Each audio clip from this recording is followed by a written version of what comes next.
प्राचीन काल की बात है। तब उज्जैन में महाराज विक्रमादित्य राज किया करते थे।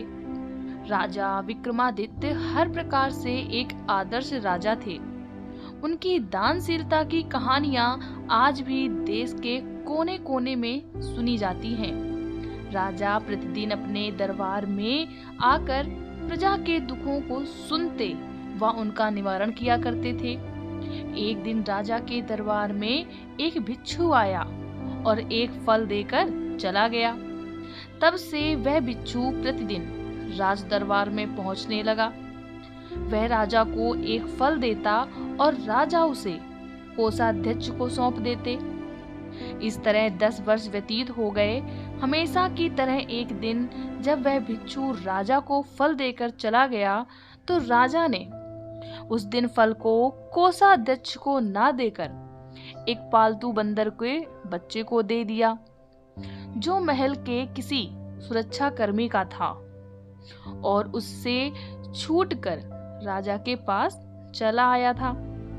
उस फल को खाने के लिए जब बंदर के बच्चे ने उसे बीच से तोड़ा तो उसके अंदर से एक बहुत ही उत्तम कोटि का बहुमूल्य रत्न निकला। यह देखकर राजा ने वह रत्न ले लिया और कोषाध्यक्ष को बुलाकर उससे पूछा, मैं रोज रोज भिक्षु द्वारा लाया हुआ जो फल तुम्हें देता हूँ, वो फल कहाँ है?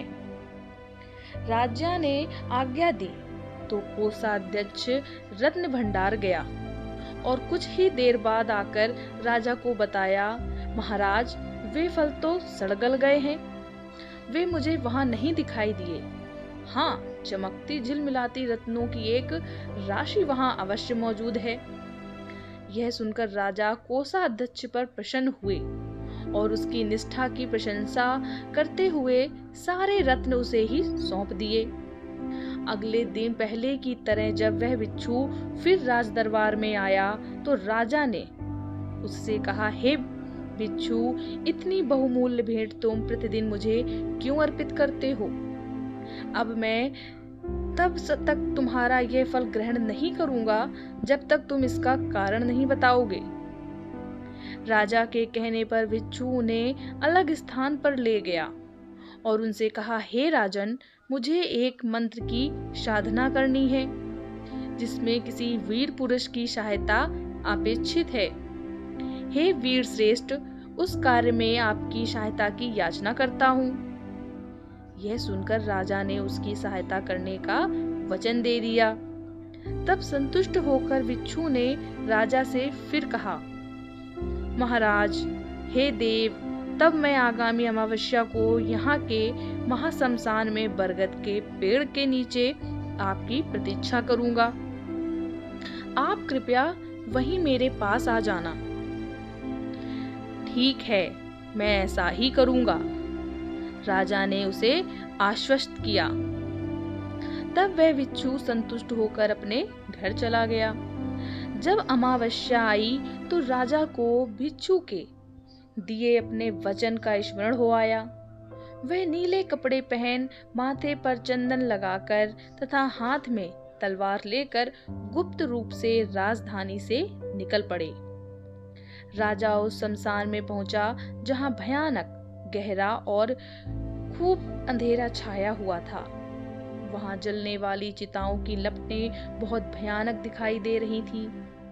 असंख्य नर कंकाल, खोपड़ियां एवं हड्डियां इधर उधर बिखरी पड़ी थीं। समूचा शमशान भूत पिशाचों से भरा पड़ा था और शियारों की डरावनी आवाजें शमशान की भयानकता को और भी ज्यादा बढ़ा रही थीं। निर्भय होकर राजा ने वहां उस भिक्षु को ढूंढा।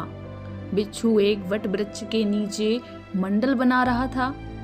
राजा ने उसके निकट जाकर कहा, भिक्षु, मैं आ गया हूँ, बताओ मुझे क्या करना होगा। राजा को उपस्थित देखकर भिक्षु बहुत प्रसन्न हुआ। उसने कहा, हे राजन, यदि आपने मुझ पर इतनी कृपा की है तो एक कृपा और कीजिए। आप यहाँ से दक्षिण की ओर जाइए। वहां से बहुत दूर शमशान के उस छोर पर आपको शीशम का एक विशाल वृक्ष मिलेगा। उस पर एक मरे हुए मनुष्य का शरीर लटक रहा है। आप उस सब को यहाँ ले आइए और मेरा कार्य पूरा कीजिए। राजा विक्रमादित्य बिच्छू की बात मानकर वहां से दक्षिण की ओर चल पड़े। जलती हुई चिताओं के प्रकाश के सहारे वे उस अंधकार में आगे बढ़ते गए और बड़ी कठिनाई से उस वृक्ष को खोज पाए।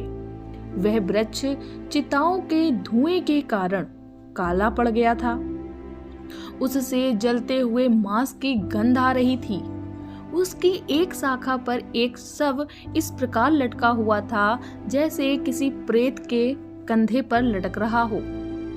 राजा ने वृक्ष पर चढ़कर अपनी तलवार से डोरी काट डाली और शव को जमीन पर गिरा दिया। नीचे गिरकर वह सब बड़ी जोर से चीख उठा, जैसे उसे बहुत पीड़ा पहुंची हो। राजा ने समझा कि यह मनुष्य जीवित है। राजा को उस पर दया आई। अचानक उस शव ने जोर से अट्टहास किया। तब राजा समझ गए कि उस पर बेताल चढ़ा हुआ है। राजा उसके अट्टहास करने का कारण जानने की कोशिश कर रहे थे कि अचानक शव में हरकत हुई और वह हवा में उड़ता हुआ पुनः उसी शाखा पर जा लटका। इस पर राजा एक बार फिर से वृक्ष पर चढ़े और शव को पुनः नीचे उतार लिया। फिर राजा ने उस शव को अपने कंधे पर डाला और खामोशी से बिच्छू की ओर चल पड़े। कुछ देर चलने पर राजा के कंधे पर सवार शव के अंदर का बेताल बोला, राजन, मुझे ले जाने के लिए तुम्हें बहुत परिश्रम करना पड़ रहा है। तुम्हारे श्रम के कष्ट को दूर करने एवं समय बिताने के लिए मैं तुम्हें एक कथा सुनाना चाहता हूँ, किंतु कथा के दौरान तुम मौन ही रहना। यदि तुमने अपना मौन तोड़ा तो मैं तुम्हारे पकड़ से छूटकर पुनः अपने स्थान को लौट जाऊंगा। राजा विक्रमादित्य द्वारा सहमति जताने पर बेताल ने उसे एक रोचक कथा सुनाई। यहीं से बेताल पच्चीसी का आरंभ हुआ। आपको ये कहानी कैसी लगी हमें कमेंट करके ज़रूर बताइएगा, और अगर आपको ये कहानी अच्छी लगी हो तो लाइक शेयर सब्सक्राइब करना बिल्कुल मत भूलिएगा।